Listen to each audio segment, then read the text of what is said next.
Hello YouTubers, Novascorus here, and this is my review for Metroid Samus Returns. Now this is the latest installment in the Metroid franchise. It came out on September 15th and I got it on that day, funny enough. I forgot, sorry, I got it 3 days later. So, yeah, this is only the second ever Metroid game on Nintendo 3DS. Before this we had Metroid Prime Federation Force last year, which was not well received by a lot of people. I loved it. I thought it was a great game. I've already explained my whole thoughts on that many times. So now we have Metroid Samus Returns. I tried to get this on September 15th, I remember, but they told me they were sold out up in GameStop, and I was surprised because I was like, a Metroid game sold out? That doesn't sound right, but sure enough, they were, and even as I've been into GameStop a few times since, I've never seen this. I've only seen one case of Federation Force just on a shelf, just way up high. So, people just neglect that. So I find that kind of amusing. But funny enough, the amiibo for this game actually unlocked paint jobs in Federation Force. Nintendo didn't announce anything about it, but it seems to be true. So that proves even Nintendo just stopped caring about that game. Anyway, we're here to talk about Samus Returns, not Federation Force. This review is long overdue because I finished this game in about 3 days, 4 days, a week.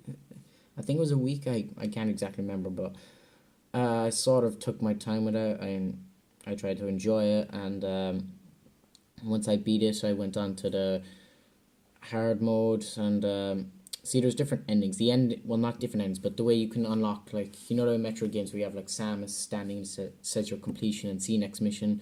If you beat the game in under 4 hours, you get the Justin Bailey one. Samus with the green hair and the purple outfit from the original Metroid. So, but it's very hard to beat this game under 4 hours, like, sorry, 3 hours. I can only manage, like, 4. Anyway, 2 minutes in, we haven't even started talking about the review, so here we go.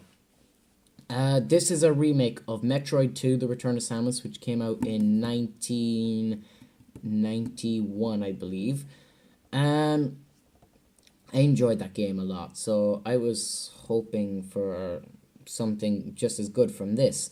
And you can tell from my reaction to it at E3, I wasn't really happy about it. So playing this game anyway, the story is pretty much the exact same. There's literally nothing different except for the fact that at the start it's seemingly complete. It summarizes the events that lead up to this game of the other Metroid games, but it seemingly completely ignores Metroid Prime, which is weird. The only other thing in terms of story that they changed is the ending of the game, like the final boss, and there's these things you get called Chozo memories, which show about the Chozo coming to SR388, and there's a whole cool thing there that ties into the manga, but I'll talk about that in a minute. Gameplay in this game, I have to say, people enjoyed it. I kind of liked it, but it was because of the level design, it kind of killed the gameplay for me. The level design in this game was horrible. It was so poorly done. This didn't even feel like a Metroid game. This felt like Spider-Man Web of Shadows, the DS version. If you ever played it, the level design is exactly like that. You have to crawling through the walls kind of thing.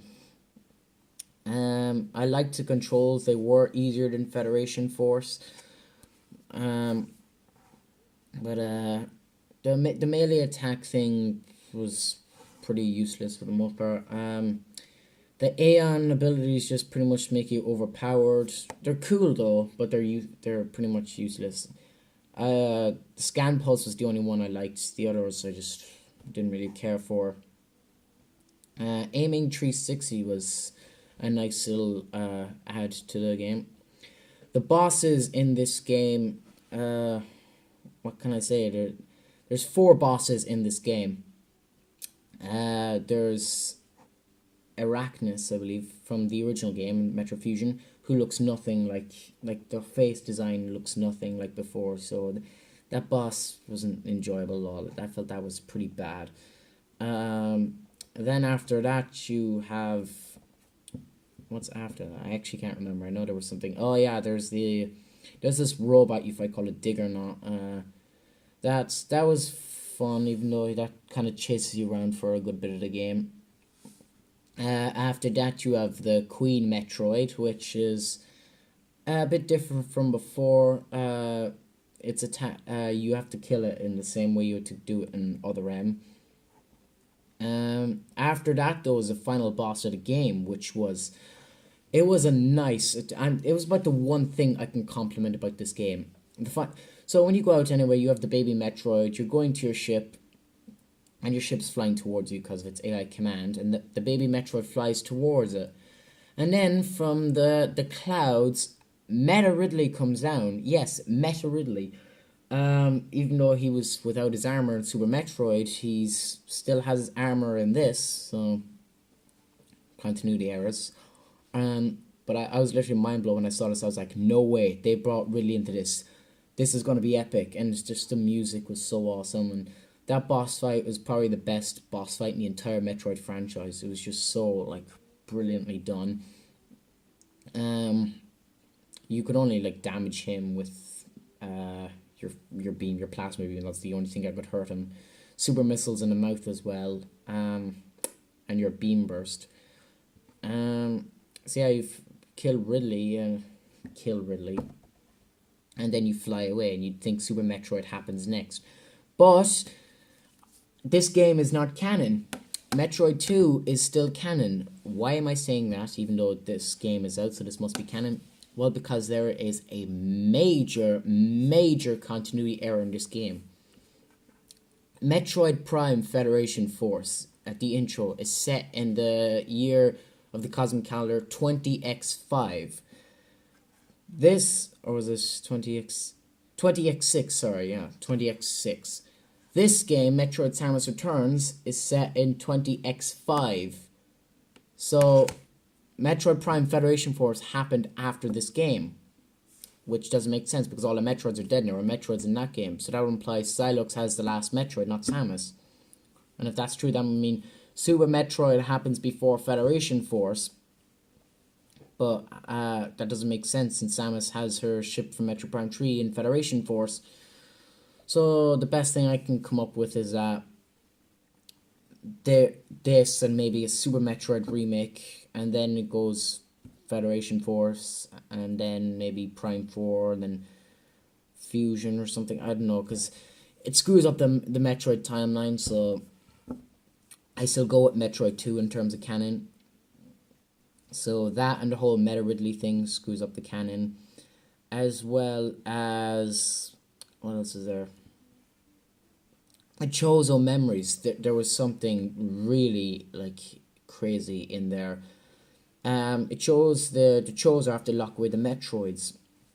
More Chozo arrived to the planet, and the Chozo that fought the Metroids are, I think they're like injured and stuff, need medical help. But then something completely insane happens. The Chozo reinforcements slaughter the Chozo on the planet, which anyone that knows anything about Metroid know that the Chozo are not a violent race. They don't fight. Like they don't fight each other. They're supposed to be peaceful so that they don't harm each other at all. But apparently they do, and that was like 1,000 or 2,000 years before this game takes place.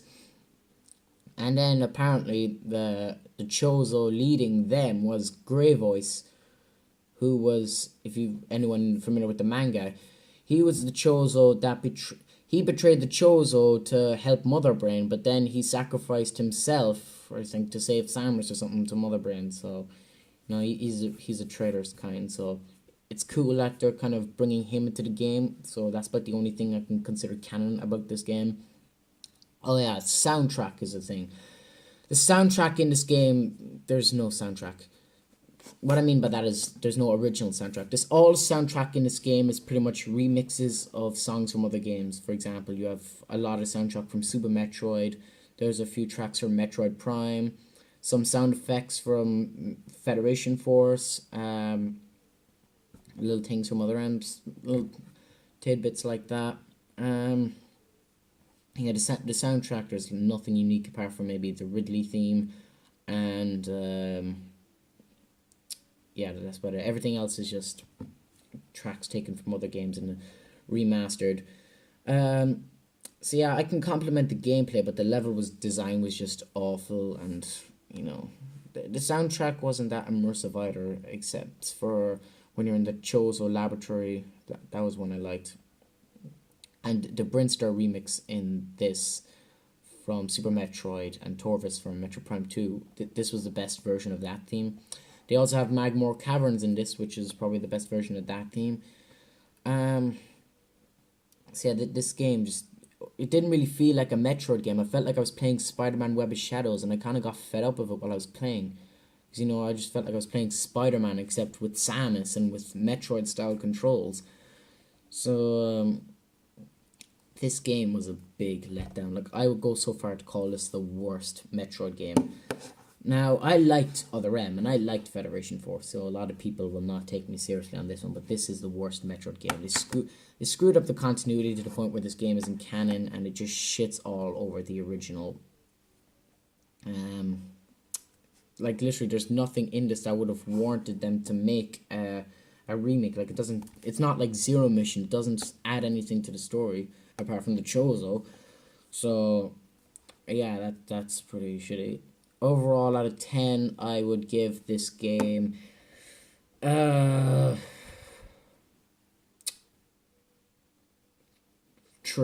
I give it a 3. I liked its, as I said before, I liked its yeah, I can't even think now what I liked.